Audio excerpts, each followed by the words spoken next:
If I could only think of how to cut you away, I wouldn't be so frightened or scared to be enlightened. It's kind of difficult to keep my mind on a day that I didn't really mind it. It's in my face, I'll find it. The fields of colors fleeting and it's so far from home. The thoughts keep coming forward, I wish I wasn't so bored. Does it really matter if I'm dying alone?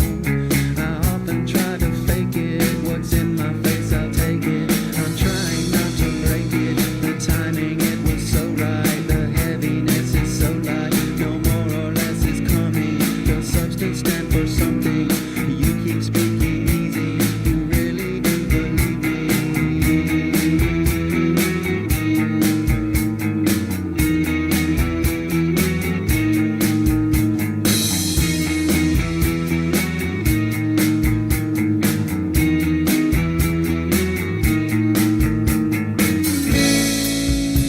Please tell me where you're going.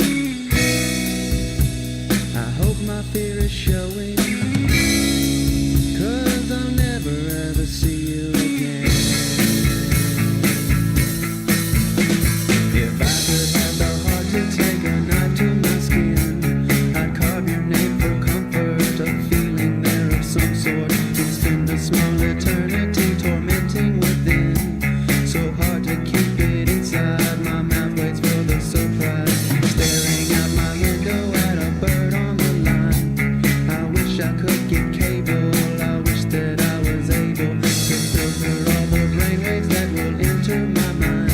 If I didn't have to see it, I just don't think I need it. If I was pierced, I'd bleed it. Faster is the placement to fill your mental basement. Enough room for your demons, the catalyst with semen. I'm sorry if I frighten, but you're someone I confide in.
I am the devil.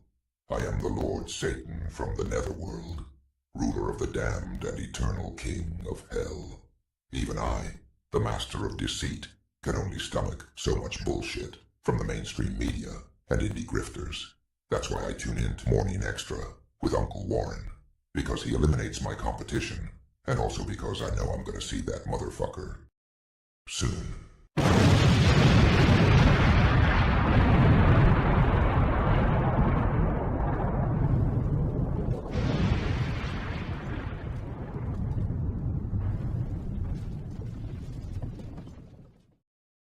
Deo, Deo.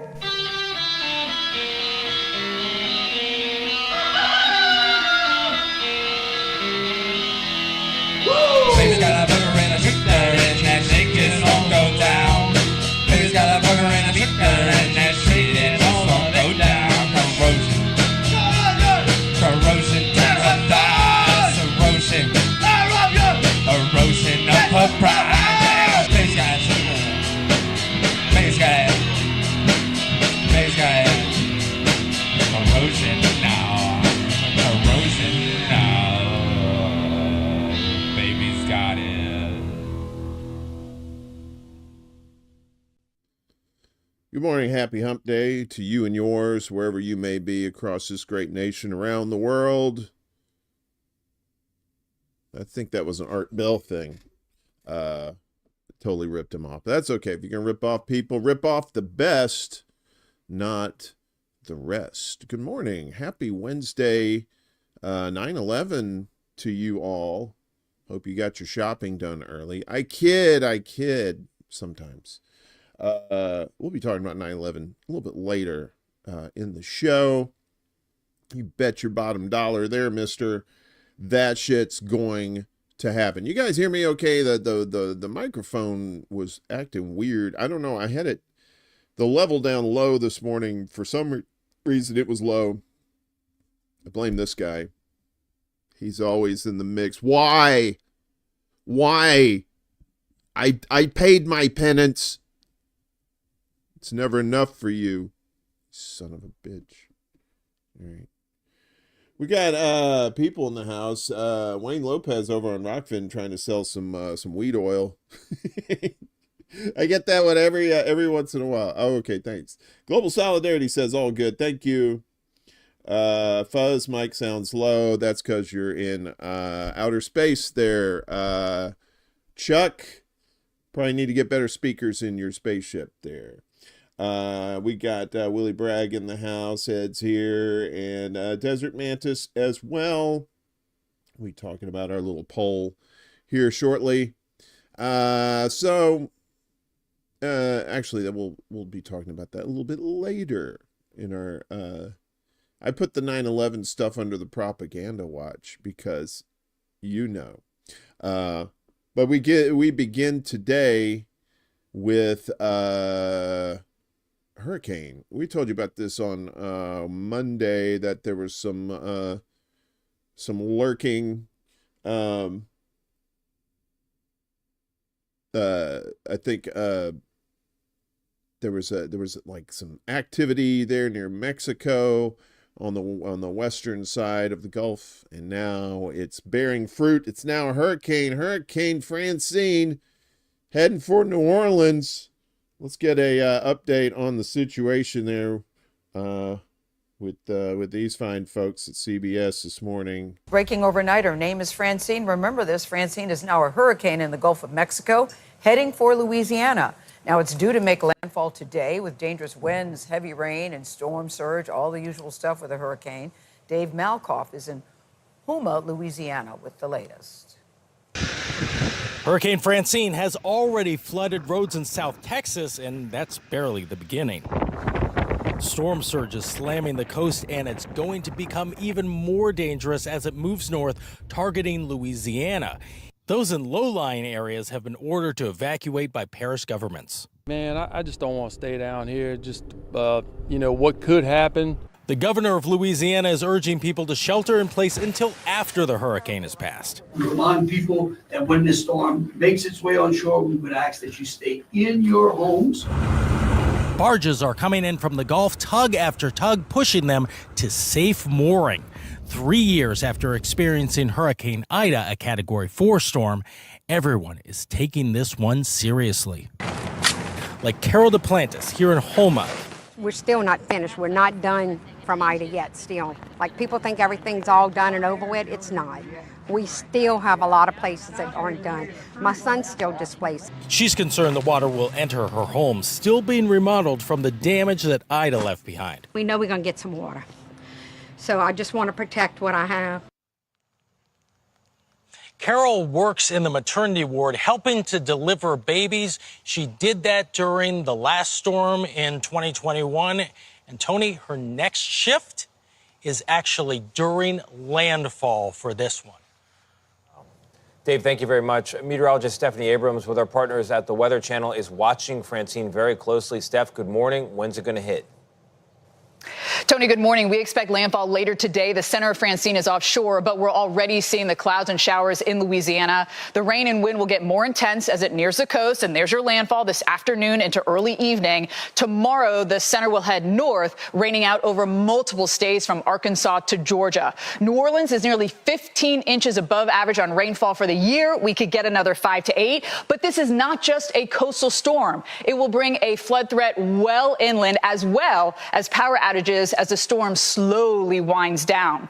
Right along the coast, Francine is expected to deliver a water rise of 10 feet along with punishing waves. And within the rain bands, especially on the east side of the storm, there is a threat of tornadoes. Our tornado condition index is a 3 out of 10 from Louisiana to Florida. What's left of the storm lingers into Missouri Friday and gives us a few showers in the southeast over the weekend. Tony, Francine will be the 6th hurricane in just the last 5 years to make landfall in Louisiana. Steph, thank you very much. Thanks, Cecil and Aaron. Yeah. All right, and here's where it's tracking to, by the way. So this is hurricane. It was a tropical storm. It's now a hurricane. As you can see here, that's where it is right now at the number 1 spot. And then it's going to be it's slowly going. Like it said, it's going at 12 miles per hour. So it looks like Texas, you're going to be spared. But my old neck of the woods down there around New Orleans, South Mississippi, there's going to be a lot of water, not just from the storm surge, but from the rain itself. This thing's at 90 miles per hour already.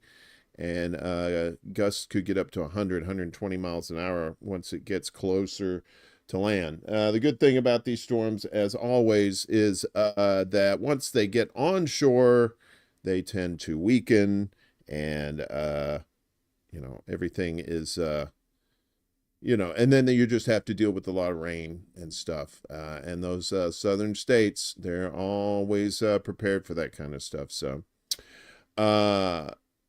So, speaking of old neck of the woods, I used to live in New York, and apparently the mayor and his people there are in a bit of some business there.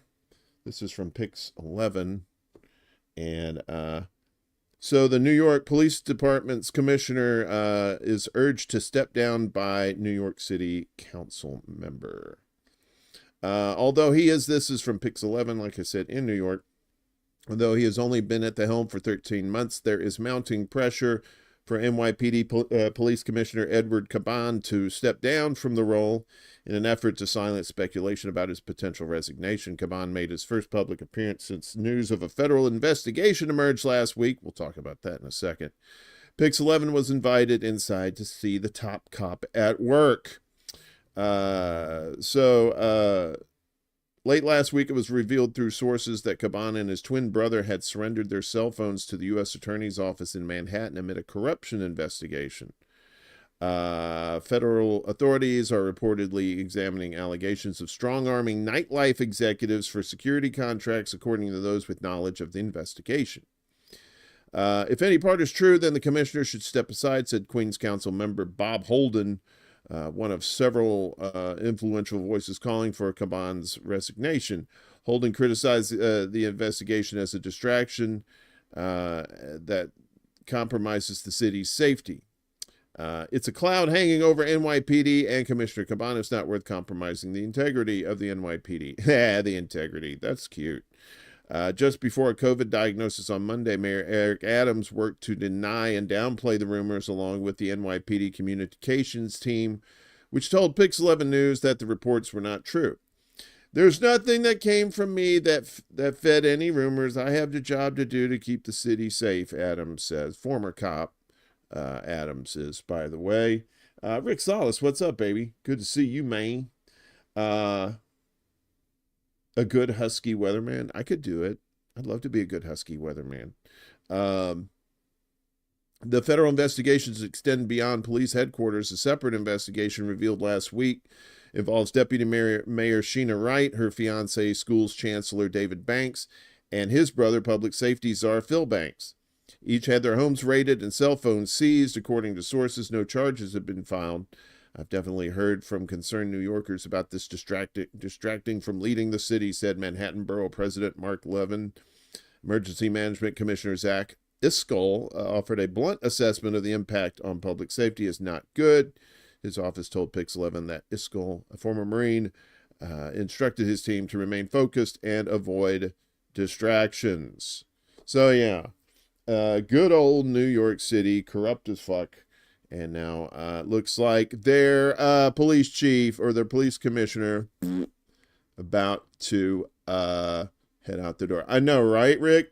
Corrupt, you say? I know. This has got to be news. It's got to be breaking news. No one's ever heard of corruption in New York. There was some fuckery in Missouri over abortion rights, but apparently it looks like the ballot initiative is about to go full steam. So Missouri Supreme Court restores abortion rights ballots initiative. This is from Brett Wilkins at Common Dreams. Reproductive freedom defenders on Tuesday cheered the Missouri Supreme Court's restoration of an abortion rights referendum, one of numerous 2024 ballot initiatives seeking to codify access to health care procedure in states from coast to coast. Missouri's highest court overturned Cole County Judge Christopher Limbaugh's ruling removing Amendment 3, also known as the Right to Reproductive Freedom Initiative, from the November 5th ballot. Limbaugh offered Republican Missouri Secretary of State Jay Ashcroft, who ordered Ashcroft, who certified the measure on Monday, to place it back on the ballot. Majority of Missourians want politicians out of their exam rooms, and today's decision by the Missouri Supreme Court keeps those politicians out of the voting booth as well. In that way, I guess. Yeah. Planned Parenthood Great Rivers Action Vice President of External Affairs Margot Riphagen said on social media, on November 5th, Missouri voters will declare their right to reproductive freedom, ensuring decisions about our bodies and our health care, including abortion, stay between us, our families, and our providers. So, yeah, so back on the ballot, Kelly Hall, executive director of the Fairness Project, which provides funding and technical assistance to abortion rights campaigns in Missouri, Arizona, Montana, and Florida, said in a statement that anti-abortion opponents are trying everything to keep abortion rights questions away from voters, but their dirty tricks keep failing. They know that when voters have a say, reproductive freedom is upheld time and time again. Chris Hatfield, a lawyer representing abortion right groups in the case, told the New York Times, "This is a big deal. The court will send a message today about whether in our little corner of the democracy, the government will honor the will of the people or will have it snatched away." Missouri has one of the nation's most draconian abortion bans, with the procedure prohibited in almost all circumstances, except in cases of medical emergency. The ban, which dates to 2019, took effect when the U.S. Supreme Court overturned Roe v. Wade in 2022. You remember that, right? Remember the Democrats said, we're going to codify it. We're going to codify it. And you're like, yeah, when are you going to do that? Well, we got to fundraise off of it first. So, and then, oopsie sauce, it got overturned. Now they're fundraising off of it to say that, no, this time we're really going to codify it if you reelect us. Wink, wink, wink. Apple's in a little bit of a shit pickle. I mean, not really. They got like a shit ton of money, but still, they screwed over Ireland, and now Ireland is getting some redemption. So this is from RT. Got a couple from them. EU court orders Apple to pay Ireland 13 billion euros. I think that's a euro. That looks like a C with an equal through it. Nah, I don't know if that means. I guess that's supposed to be an E. The tax saga involving the U.S. tech giant is part of an antitrust crackdown in the bloc. The EU's highest court has ordered U.S. tech giant Apple to pay that 14.4 billion American to Ireland in back taxes as part of the bloc's crackdown on special deals agreed by multinationals and governments. The EU Court of Justice released the judgment in a statement on Tuesday. The European Commission initially issued the order back in 2016, saying that Apple had benefited for over 2 decades from 2 Irish tax rulings that artificially reduced its tax burden. The country's low tax rates helped it attract big tech companies to set up their European headquarters. The decision was overturned by the EU's second highest court in 2020, following appeals by Ireland and Apple. Last year, however, an ECJ advocate general said that the EU tribunal had made legal errors when it ruled in the tech giant's favor and recommended a review of the case. Hey, good morning, Kate. Good to see you. Thanks for forgetting that you promised us your attention to Roe v. Wade, you fucking asshole, Obama. Yeah. Yeah, I know. We're going to codify it. Yeah, we're going to codify Roe v. Wade. Big Mike, what do you think? Even Big Mike wants to do it. Apple has expressed disappointment with the ruling. Yeah, you think? Yeah, having to shell out 14 billion smackers. Let's see, the Court of Justice gives final judgment. Okay, that's that thing there. The European Commission is trying to retroactively change the rules and ignore that, as required by international tax law, our income was already subject to taxes in the U.S. The agency cited the company's statement as saying the EU has sought to tackle issues posed by largely American tech multinationals, from data protection to taxation and antitrust. Google lost a separate appeal on Tuesday against a 2.4 billion euro fine for favoring its own services. So yeah, trying to get around them tax laws, and they said no, I can't go for that. No can do. It doesn't look like Western car makers are heading back to Russia. So if you were looking for that hot Chevy Volt that you've been dreaming of in Russia, you may be shit out of luck. Again, from RT.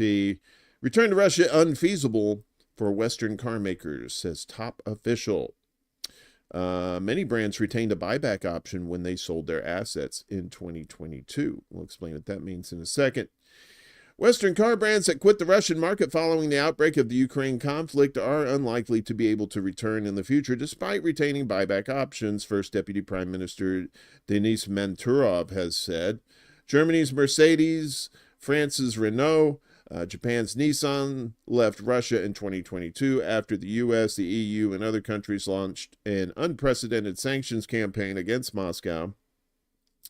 Though the assets were sold to Russian companies or transferred to the government, the contracts included a buyback clause, which gives the firms the right to return to the country and reclaim its business in the future.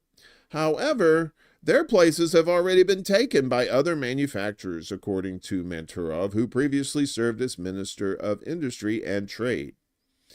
The car maker simply ran away, slamming the door. Yes, they do have buyback options, but I very much doubt that a return is realistic and feasible.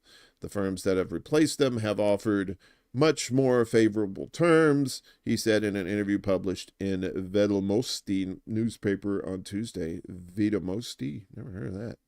Manturov spoke to the outlet following last week's Eastern Economic Forum in Vladivostok, which hosted high-profile delegations from countries including China and India. China has become the largest foreign supplier of cars to Russia in the past 2 years.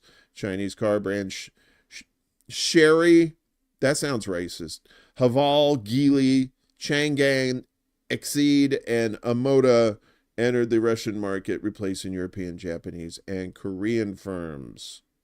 Forbes magazine recently ranked Chery as the largest foreign company in Russia by revenue in 2023. According to the analytics agency's Autostat, Chery was the second best-selling automobile brand in Russia last year, after the Russian Lada boasting an 11% share of the market. Well, you'd rather have a Chery than a lemon, am I?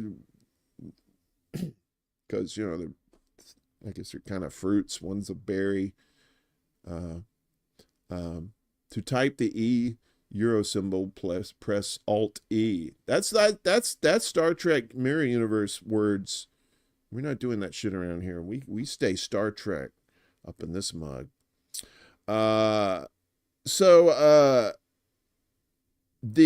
United States, they like to sanction everybody, and they're going after Iran this time, saying that they gave them weapons, but all that does is just make Iran and Russia double down on their business prospects. So, this is from the Cradle. Russia puts finishing touches on new interstate agreement with Iran, or as some people say, Iran. I can't do that very much. I'm just going to say Iran. Let's see if we can make this a little bigger. Probably not. That's too big. Okay, let's break that. That's not what she said. Giggity. What happened? Russian Secretary Council Secretary Sergei Shoigu revealed on 10 September, that's yesterday, that the Kremlin is close to completing the required procedures to sign a new bilateral treaty with Iran. We are ready to expand cooperation between our security councils. We continue keeping an eye on issues of the practical implementation of top-level agreements, Shoigu told reporters. Shoigu. I'm not sure that's how you say it, but I'm saying Shoigu. We hope to sign a new framework in interstate agreement soon and are finishing domestic procedures necessary to prepare documents for signing by the presidents of Russia and Iran.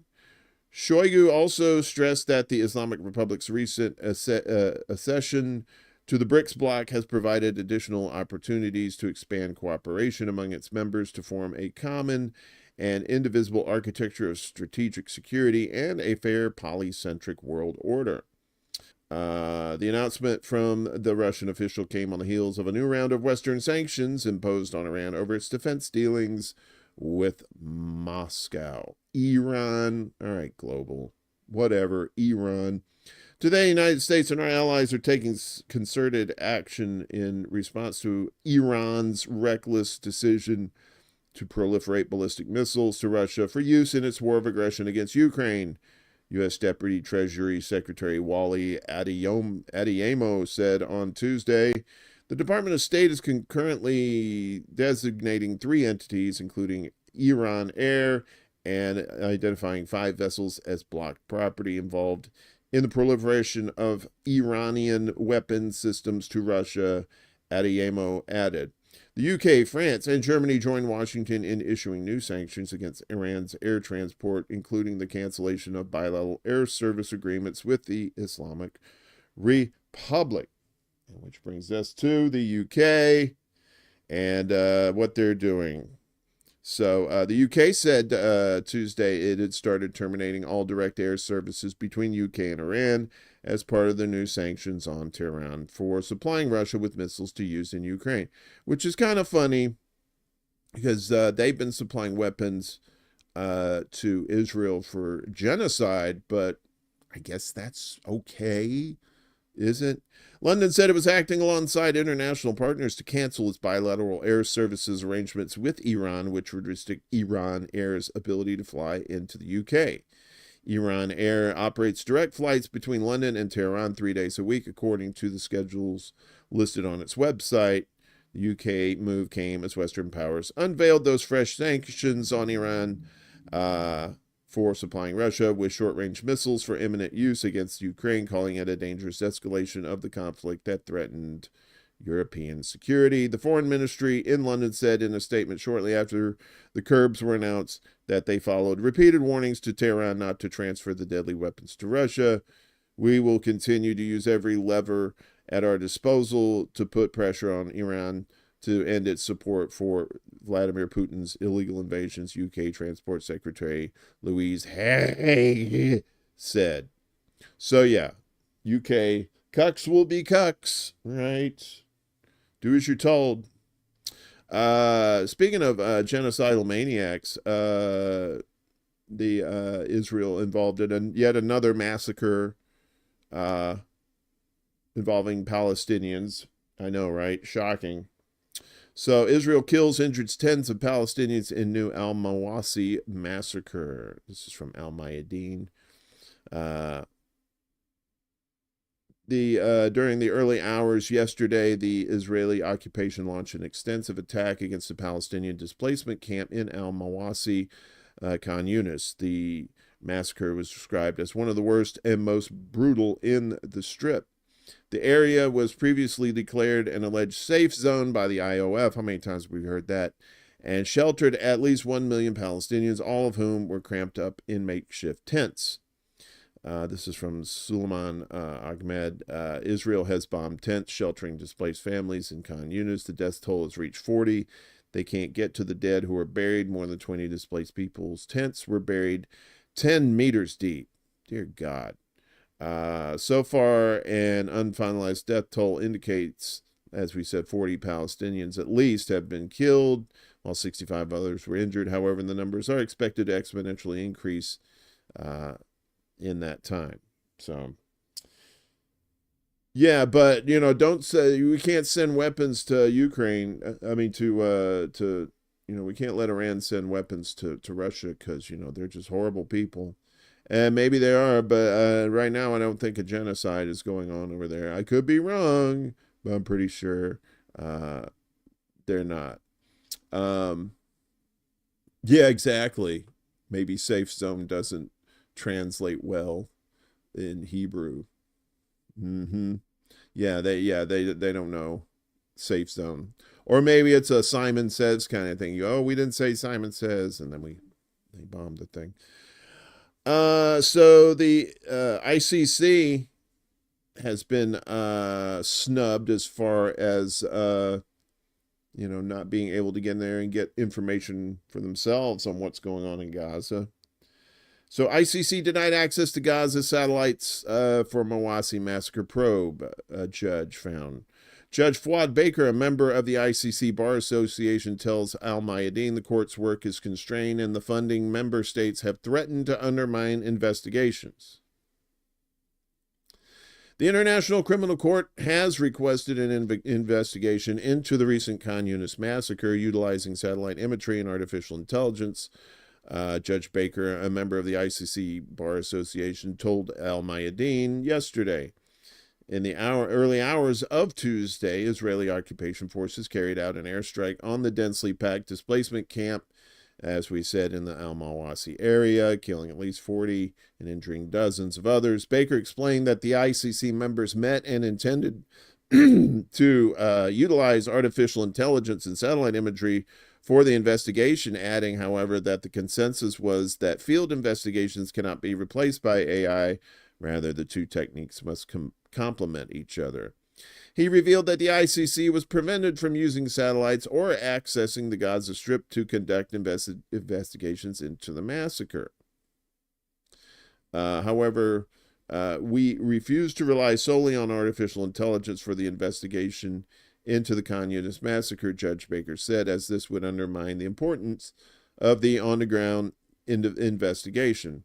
The judge revealed that the ICC's work is constrained and that the funding member states have threatened to undermine the court's investigations through budgetary pressures.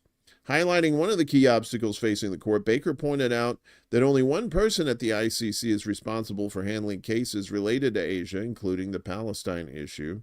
Regarding the pressures faced by the ICC, Baker emphasized that most of the lawyers and judges involved in the case against Israel have been subjected to threats and intimidation, with their phones being hacked.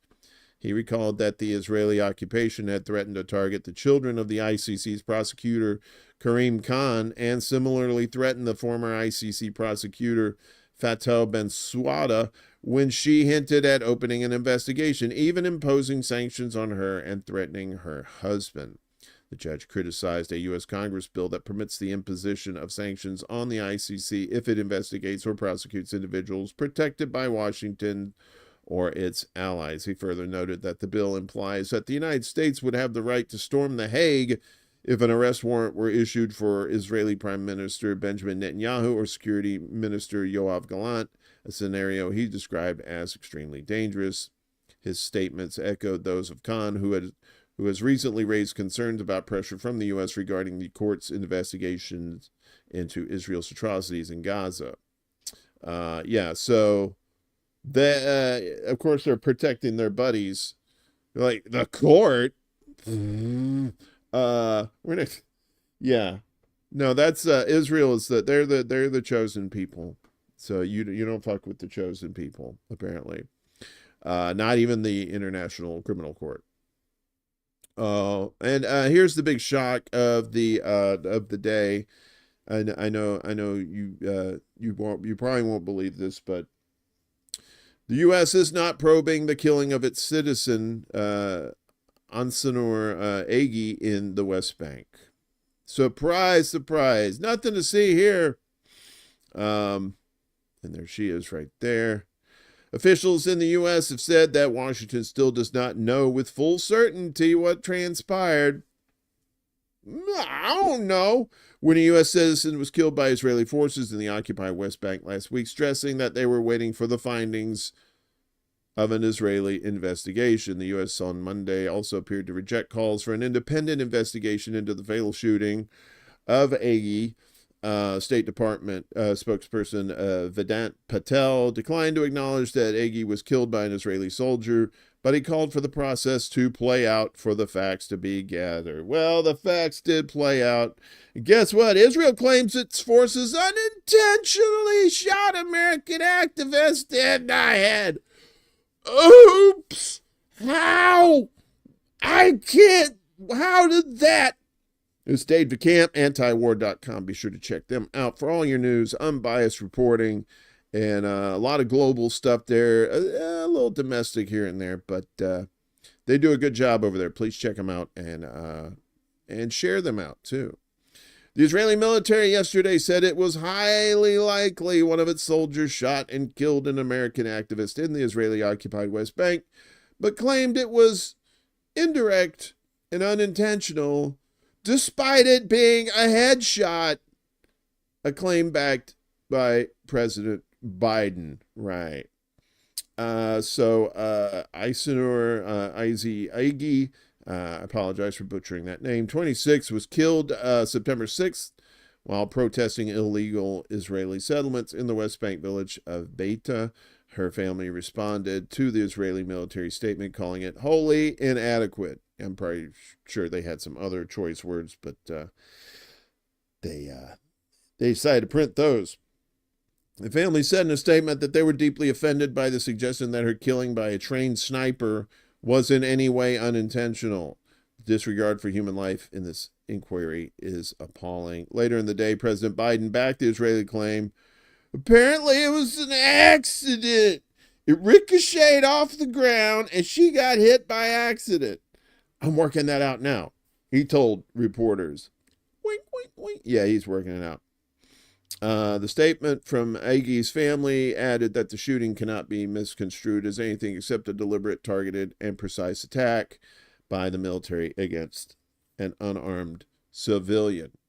Oopsie sauce. It ricocheted off the ground and squarely in the head. Yeah, that's not how that works. That's not how any of this works. Back here at home, here in Chicago, actually, there is a double standard when it comes to Jews and Palestinians, right? If you go after one, it's considered a hate crime. If you go after the other, it's not. I'm pretty sure you know what that is. So this is from Press TV, and let's see here. Let me get this down a little bit, and this is going to work. Okay. All right. So from Press TV, and this is about a shop here in Chicago that's going through this double standard. In the months following October 7th, hate crimes against Muslims in the United States leapt by 180%. In Chicago, supporters of Palestine gathered at the Nabala Cafe after its window displaying a Palestinian flag was smashed. The goal of hate crimes is to attack, intimidate, and even divide an entire community. That clearly won't work against Palestinian Americans. Volunteers painted a mural over the broken window with "We Keep Us Safe" written at the top. It was tough at first when I first found the window broken, but the response has been really great. I mean, so many people are coming through to the store. So many people came to help out, not only help board up the window, but create artwork on the board, around the sidewalks and everything.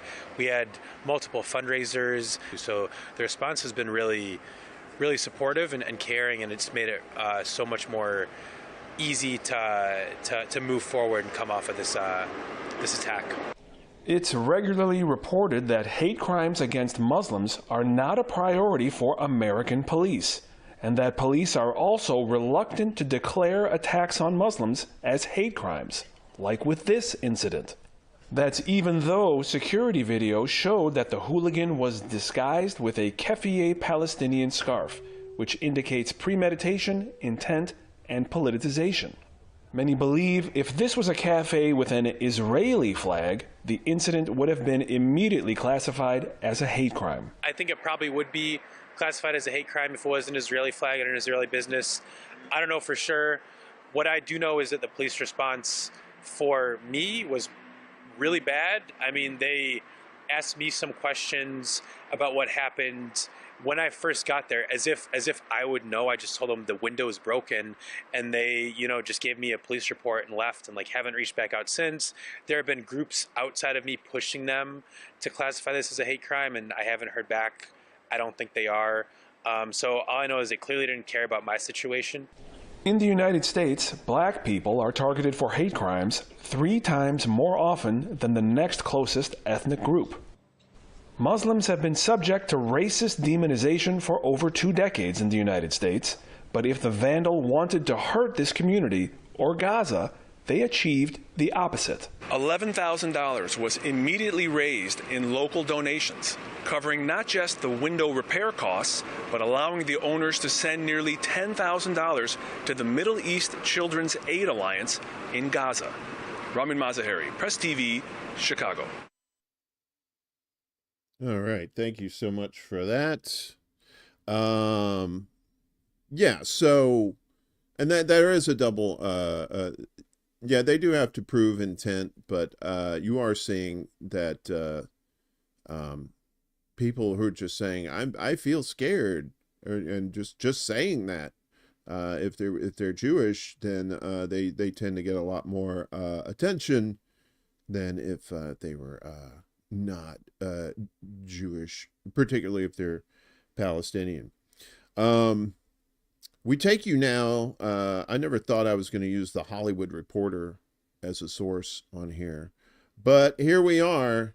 Apparently there was a film at the Toronto International Film Festival about our buddy Bibi over there in Israel. And this is some interesting stuff here. So, Toronto International Film Festival anti-Netanyahu film premiere goes forward in Toronto after court motion fails. So this is an interesting take from these guys. After facing a failed attempt by the government of Benjamin Netanyahu to block their world premiere screening, the filmmakers behind the anti-Netanyahu documentary The Bibi Files carried on Monday night, debuting their work at the Toronto International Film Festival with a mix of grim resolve and giddy triumph. Alexis Bloom's film, which builds its case against the long-serving Israeli Prime Minister on a foundation of never-before-seen interrogation tapes, at times played like a rally to the Israeli skewing, often anti-Netanyahu crowd. You need to find a way to take this film and airdrop it over Israel, one Israeli attendee said from the audience after the screening, though judging by the growing crowds of protesters on Tel Aviv streets in the wake of 6 dead Israeli hostages, the message may have already been received. The Bibi Files was produced by the Oscar and Emmy-winning documentarian Alex Gibney, who said he and Bloom pushed to show the work at Toronto in light of the ongoing war and tragedies it has brought on all sides. People are denying every day, and we wanted to make a statement with this film, Gibney told the audience after the screening. Bloom, who is still shaping and adding material to the doc, said that while her work has taken on added urgency in light of the Hamas invasion of Israel on October 7th and the ensuing war and humanitarian crisis in Gaza, she actually started making it during Israel's judicial reform protests that began in early 2023. You can see this pattern going on worldwide, this democratic backsliding, she said, of the protests inciting event. Bloom has examined these themes before with her 2018 Roger Ailes film, Divide and Conquer, and Gibney's WikiLeaks film, We Steal Secrets, which she produced. The festival's chief documentary programmer, Tom Powers, scheduled the Netanyahu movie just last week, believing it had something important to say about the ongoing crisis in the Middle East. As the credits rolled and the audience stood to applaud, about a dozen people held up signs calling for a ceasefire and a hostage deal.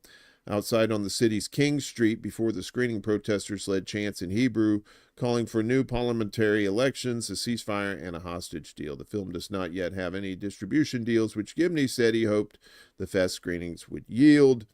Bibi files arose after a source had approached Gibney with the secret interrogation tapes last week. The recordings had never been seen in Israel, though some of their contents had been leaked to text-based journalists and likely never will, at least officially, given a privacy law that would put the source in legal jeopardy.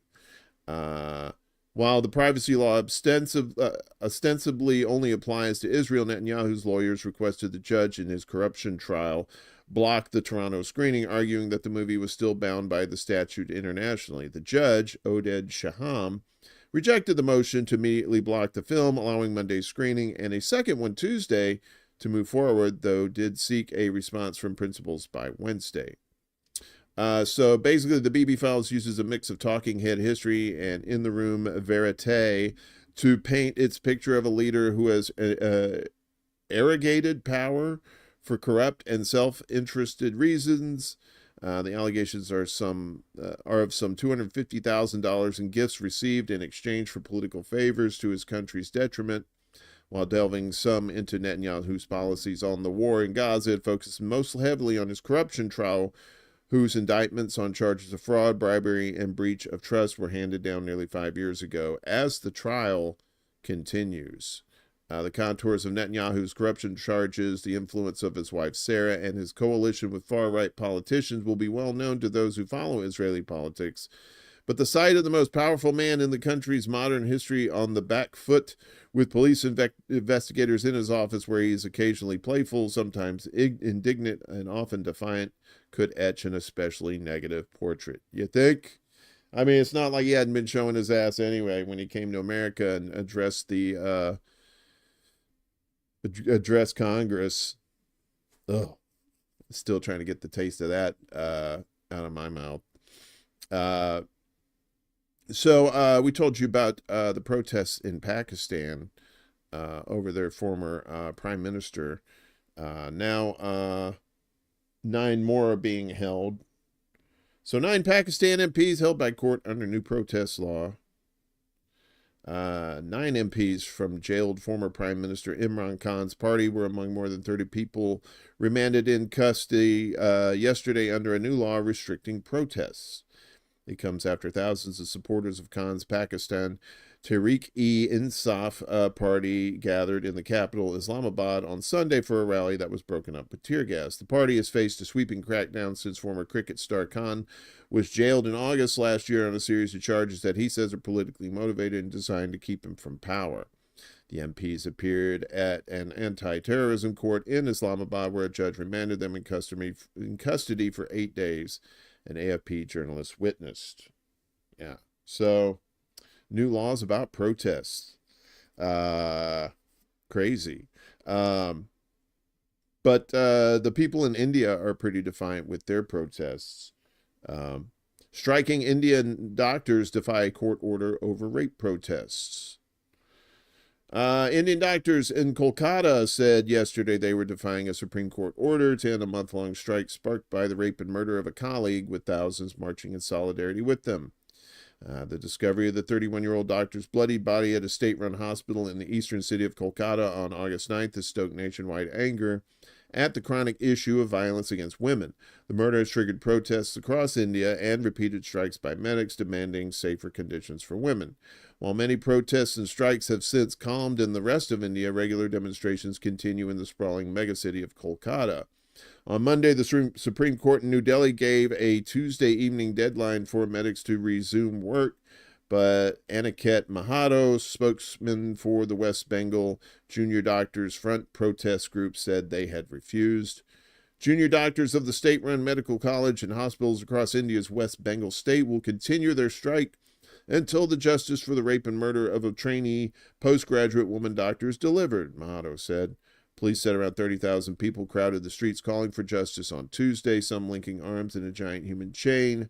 No safety, no duty, they chanted. One man has been detained for the murder, but West Bengal's state government has faced public criticism over the handling of the investigation. Mahato said doctors faced disciplinary action if they did not resume work, but said the protest was more important to secure safe working conditions for medics. So the gruesome nature of the attack has invoked comparisons with the 2012 gang rape and murder of a young woman on a Delhi bus. It became a major political issue and was seen as one factor in the ruling Bharatiya Janata Party's subsequent success in elections. So they said, oh, you gotta go back to work. And they said, you go fuck yourself. We shan't be doing that. The people, a lot of demonstrations going on around the world, and even some in Australia over weapons makers. So this is from ABC, Australian Broadcasting Company. I believe that's what it is. And I don't know why it's white. I didn't order white, but here we are. Ugly clashes outside Melbourne Land Forces Expo, with police appalled by behavior of the protesters. So Victoria Police says it is appalled by the behavior of some protesters at an arms expo in Melbourne after police were pelted with rocks, cans of baked beans, and horse manure, and sprayed with acid. Meanwhile, police have been accused of using excessive force, such as capsicum spray and stun guns. Thousands of protesters gathered outside Melbourne's Convention and Exhibit Center, where the biennial Land Forces International Land Defense Exposition is being held. There's the folks right there. The event attracts hundreds of defense and weapons companies from around the world and has sparked ugly clashes between police and protesters. This afternoon, Chief Commissioner Shane Patton said he could not be more proud of the conduct of his officers on the ground. They were assaulted, they were pushed, they were shoved, they had bottles thrown at them, they had balloons thrown at them, they had different types of liquid in them, he said. He said analysis revealed a low-level acid had been thrown at police. Chief Commissioner described many of the protesters as hypocrites. They come here to protest against war, so presumably anti-violence. He said the only way I can describe them is a bunch of hypocrites. But of course, the police cracking heads is always, aces. Nothing wrong with that. They're being violent too. Well, yeah, you kind of started the violence there, you fucking assholes. Calcutta is greater than Kolkata. What's up, Miguel? Good to see you, my friend. In Algeria, there seems to be a dispute over the presidential election there. If you like Algerian news, you're in the right spot. Algeria presidential candidate appeals election results. Look at this guy with the shades there. The candidate who lost out to incumbent Abdelmajid Tebboune, oh man, just murdered that name, in Algeria's presidential election filed an appeal to the Constitutional Court yesterday contesting the provisional result of the vote. Abdelali Hassani, who heads the moderate Islamist party of the Movement of Society for Peace, said the day before he had lost the battle but not the war and denounced the results as a fraud. He was one of just two challengers to Tebboune in Saturday's election, the second being Youssef Aouchichi of the center-left Socialist Forces Front. FFS, which also stands for fuck's sake. Very unfortunate initials there. Who is also expected to appeal. The North African country's electoral authority, ANIE, A-N-I-E, announced on Sunday that Tebboune had won 94.65% of the vote, with Hassani only 3.17% and Chiche 2.16%. Hassani earlier denounced what he called false figures on voter turnout and demanded that the authorities put an end to the masquerade. Tebboune had been widely expected to breeze through the election and was focused instead on securing a high turnout. He was elected in December 2019 with 58% of the vote, despite a record abstention rate above 60% amid the massive Hirak pro-democracy protests. More than 24 million Algerians were registered to vote in this election, but ANIE did not say how many people turned out. Instead, it announced a provisional average turnout rate of 48%, which many, including Hassani and Chichi, have disputed. The Constitutional Court is set to announce the final results within 10 days of receiving the count from Algeria's 58 provinces. On Monday, it said it has yet to receive them all. So Algeria, a little bit of what going on, what the Venezuela was going on. Although I don't think there was a coup involved here. There might be. You see the guy from the State Department behind that tree, in that meme, rubbing his hands, like, does somebody need some democracy? We got some. You guys remember Fukushima, right? That nuclear power plant that almost destroyed the world. Well, they're starting to finally get at some of the debris. They can't get at the debris because of all the radiation, so they have to think outside the box, as it were. So Fukushima begins operation to remove radioactive debris. So there's Fukushima right there. The challenging task of removing a small amount of radioactive debris from Japan's Fukushima nuclear plant has commenced, following a delay caused by technical issues during an earlier attempt. Tokyo Electric Power Company, TEPCO, announced on Tuesday that it has initiated its pilot extraction operation, which is expected to take about 2 weeks. This initial extraction will involve a small sample to help understand conditions inside the reactors, a crucial step in the decommissioning process for the Fukushima Daiichi plant. Approximately 880 tons of highly hazardous material remain at the site 13 years after a tsunami triggered by a 9.0 magnitude earthquake led to one of the worst nuclear disasters in history. The removal of this debris is considered the most formidable challenge in the decades-long decommissioning effort. TEPCO had initially planned to begin this first trial removal on August 22nd, aiming to collect just 3 grams of debris for analysis. However, the company had to halt the operation at an early stage due to issues with the installation of the necessary equipment, right? So, and these are the same people that dumped all that nuclear waste, or the water, into the ocean, and I think it was like Russia and North Korea and China. They were like, wait, what the fuck are you doing? And Japan's like, no, it's safe. Trust me. Come on, guys. Finally, in this block, some sad news. The voice of CNN, Darth Vader, and many other beloved characters, although CNN is not a beloved character. But you know the thing. Our buddy James Earl Jones, no longer with us. He passed away at the age of 93. 93. I didn't know he was that old. James Earl Jones, who overcame racial prejudice and a severe stutter to become a celebrated icon of stage and screen, eventually lending his deep, commanding voice to CNN. The Lion King and Darth Vader has died. He was 93. His agent, Barry McPherson, confirmed Jones died Monday morning at his home in New York's Hudson Valley region. The cause was not eminently clear. Apparently, some young shitlib snuck up behind him with a lightsaber and carved out his heart. At least that's what the movie was, I think. Yeah. The pioneering Jones, who in 1965 became one of the first African-American actors in a continuing role on a daytime drama, As the World Turns. Yeah, he started out in soaps and worked deep into his 80s, won 2 Emmys, a Golden Globe, 2 Tony Awards, a Grammy, the National Medal of Arts, and the Kennedy Center honors. He was also given an honorary Oscar and a special Tony for Lifetime Achievement in 2022. A Broadway theater was renamed in his honor. He cut an elegant figure late in life with a wry sense of humor and a ferocious work habit in 2015.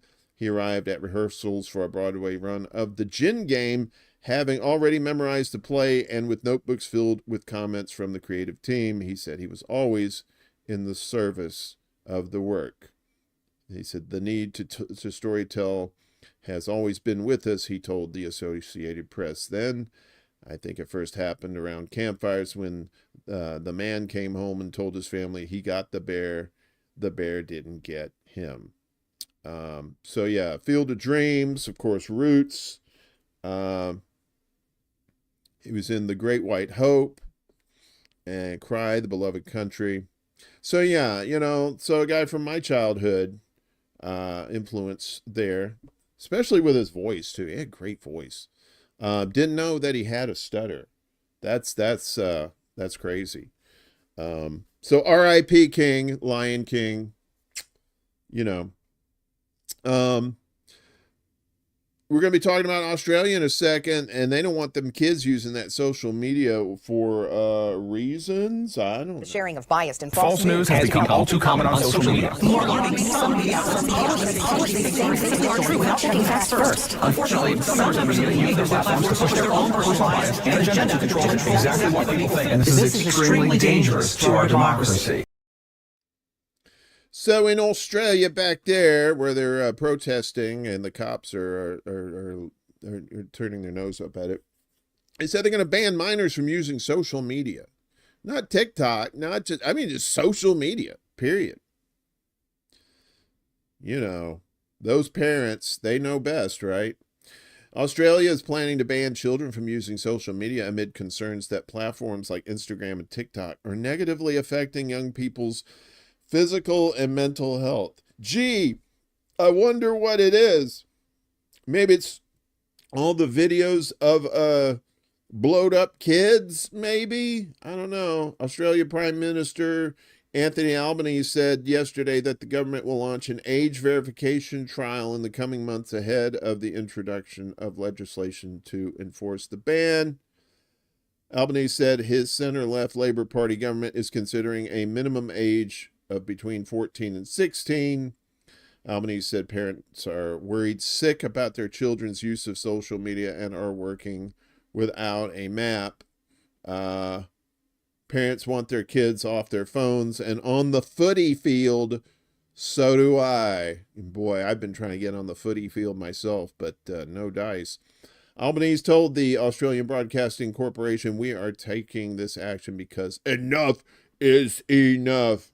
Opposition leader Peter Dutton, the head of the center-right Liberal Party, has previously expressed support for banning social media for those under 16 years old.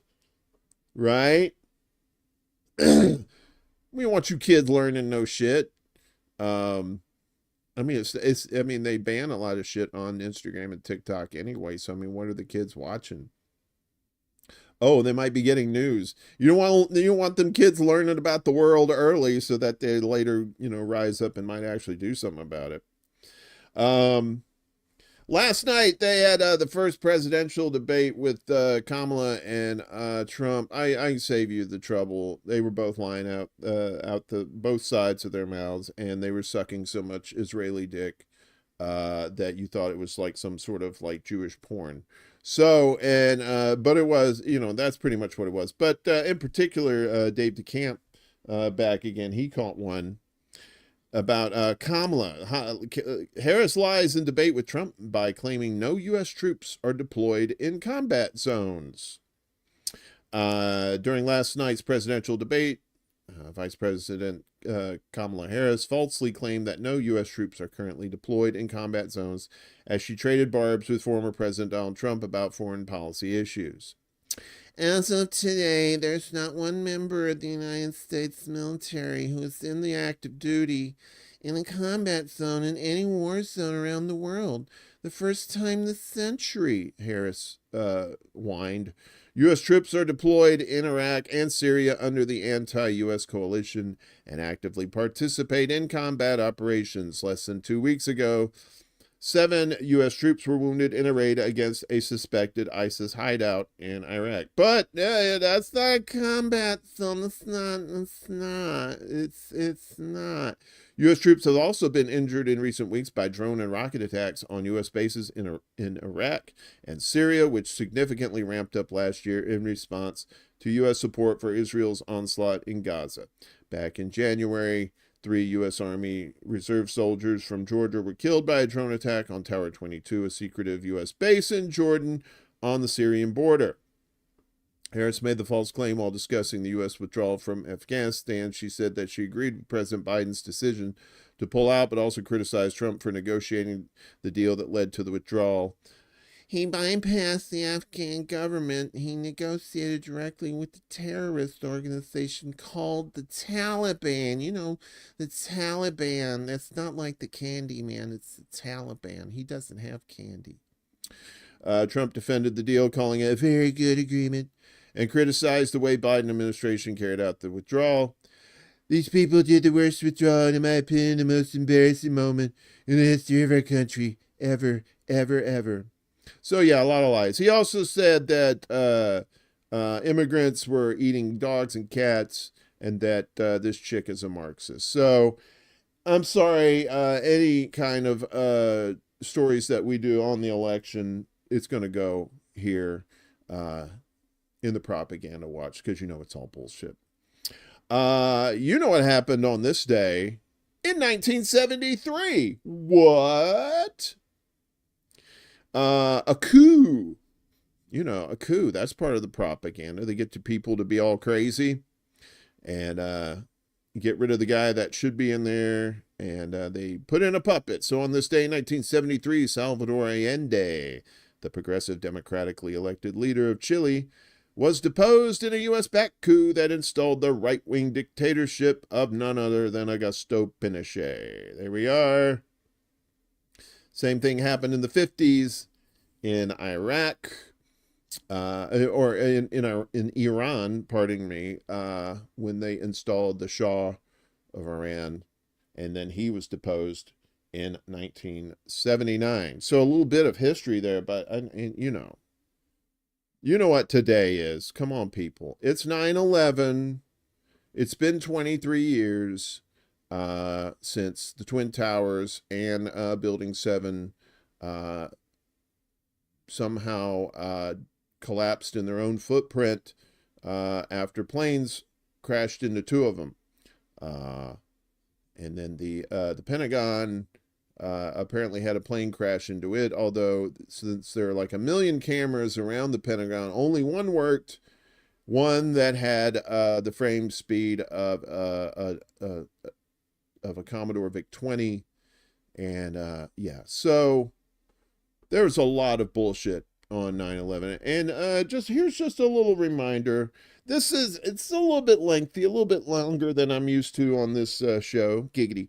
Almost 5 minutes, but totally, you've probably seen this before, but enjoy it once again, the real shit behind 9/11.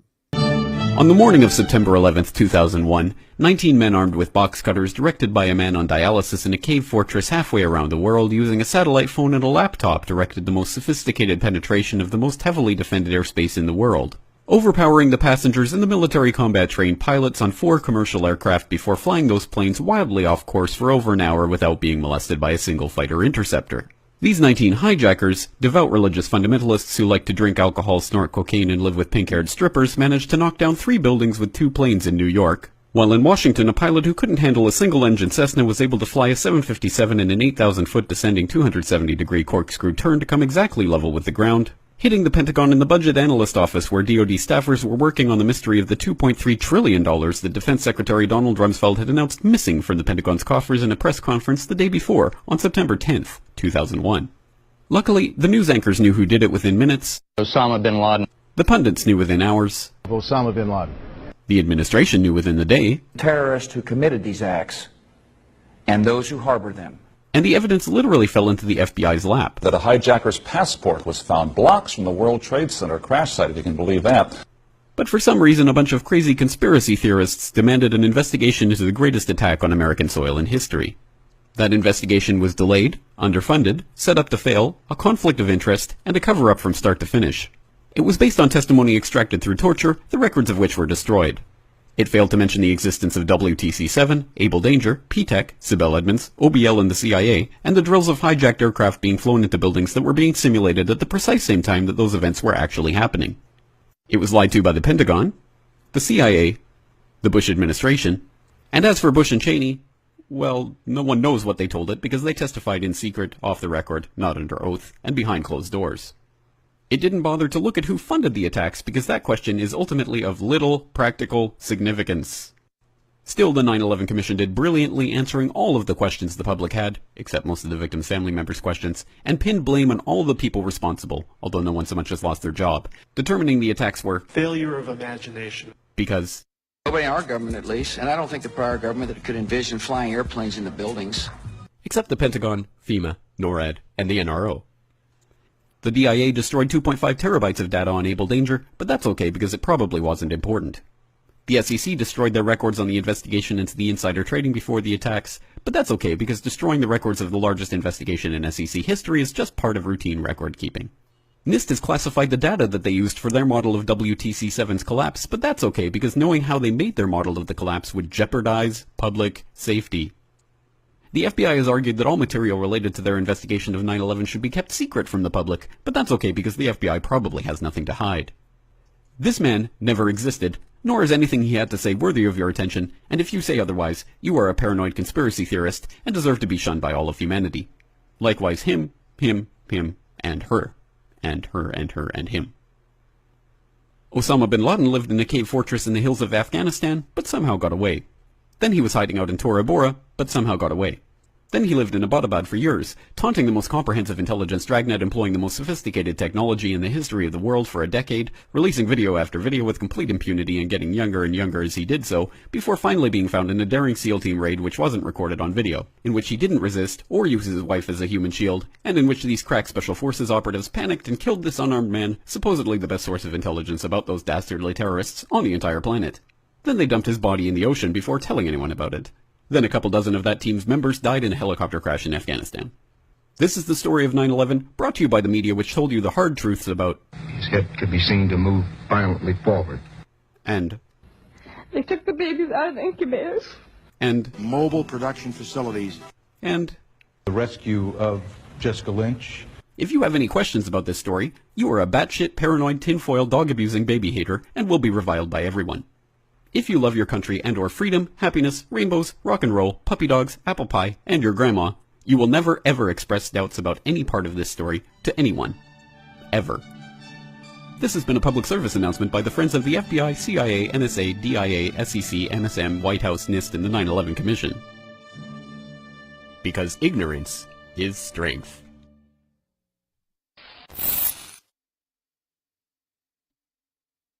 All right, there you go. I've spoken to people who work downtown, and they who were there that day, and every one of them said, I heard explosions underground before the buildings fell. What's up, Bella? They won't let you post the truth here. I'm sorry. What's up? I think Prop's in here too. What's up, Prop? What's going on, buddy? Over there on the Rumble, or is that Osama number 5? Oh, I'm sorry. Yeah. So, you know, that was just the first of many lies that was going to be told to the American public. Is you know, it spawned the Patriot Act, the what is it? The Homeland Security in the United States, which was basically more bureaucracy to tie up everything. It's when you started seeing cameras pop up in all your major cities. And yeah, you know. And if you questioned it at the time, you were unpatriotic. It didn't matter if you were Republican or Democrat. You know, everybody forgets that before 9/11, George Bush had a horrible popularity percentage. Nobody liked him. In his first year, he managed to lose a spy plane and some of its crew to China. That was embarrassing. And then, you know, he's doing all this austerity shit and everybody hate him. Then all of a sudden 9/11 and 90%, like 90-something% approval rating after that. Propaganda. It's a hell of a drug.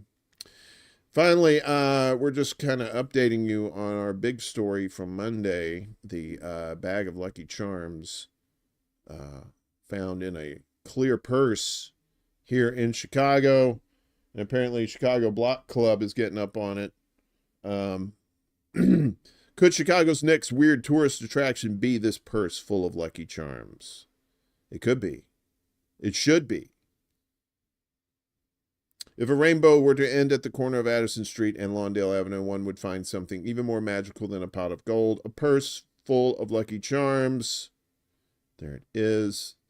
Local writer and podcaster Sam Grisses was walking in Avondale when he stumbled on the plastic purse hanging from a pole in the parking lot of a closed muffler shop. Upon further inspection, Grisses discovered the purse was nearly full of Lucky Charms cereal. Grisses snapped a photo and uploaded it to X, formerly Twitter, on Saturday with the caption, "Someone lost a bag full of Lucky Charms at the corner of Addison and Lawndale. Let me know I found it." And so there it is. So we told you about that on Monday. So I had to go out and investigate for myself. And sure enough, that motherfucker was there. So that's part 2 of our in-depth investigation into wayward breakfast cereals finding their way into cheap purses and being hung from poles in the Chicago area. Again, I will be heading that way to make sure that you know, it's still there, because you know, it is really becoming like this thing where you know, and it's pretty sad when you're rooting for a bag of cereal to still be in a public place. But you know, we all have our battles to fight, and unfortunately that's one I have chosen for myself. All right, well, you know, I hate to be a serial killer, isn't it? Miguel, thank you. This is award-winning journalism, probably Darwin Award. Oh, is it gone, Ed? Is that what did you go by there? Did you see? Do you know what I'm talking about? Oh, it's already gone? All right. Well, maybe you saved me a trip. Maybe I'll go put another one out. I'll put some, I don't know, maybe some, what is it? Cookie Crisp. Put some of that in there. That's a shitty cereal. What else? What's up, Gene? It's all right. You're here for the tail end and for me to say hello, Gene. So at least you got that going for you today. Well, that's too bad. I mean, it's not like the muffler department took the cereal. That place is closed. All right. You don't know what the fuck you're talking about, Ed. I'm going to go check it out for myself. All right, guys. I'm off on a cereal run. Have a great day. Enjoy yourselves. And I'm just glad we didn't have one of these today.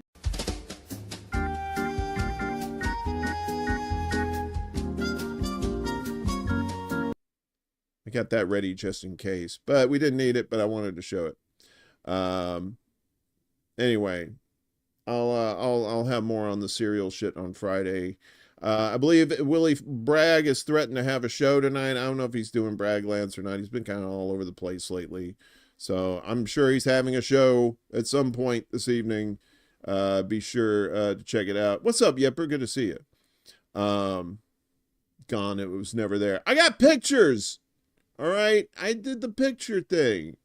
I told you it was there. I showed my face. I believe Around the World, Dee and Friends is her show is on tonight as well. Make sure you're checking those out. And all our pals over here, make sure you're checking them out. Great independent shows, media, entertainment, the whole 9 yards. So I want to thank everybody for hanging out today, and we will see you on Friday morning. Peace out, home slice. Word to the mother, and smell you later. This is City Alpha 5! Woo!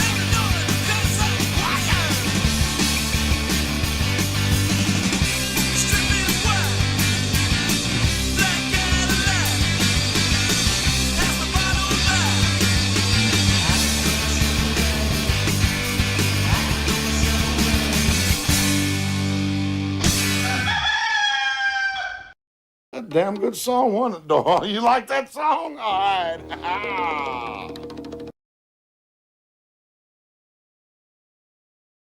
Soon.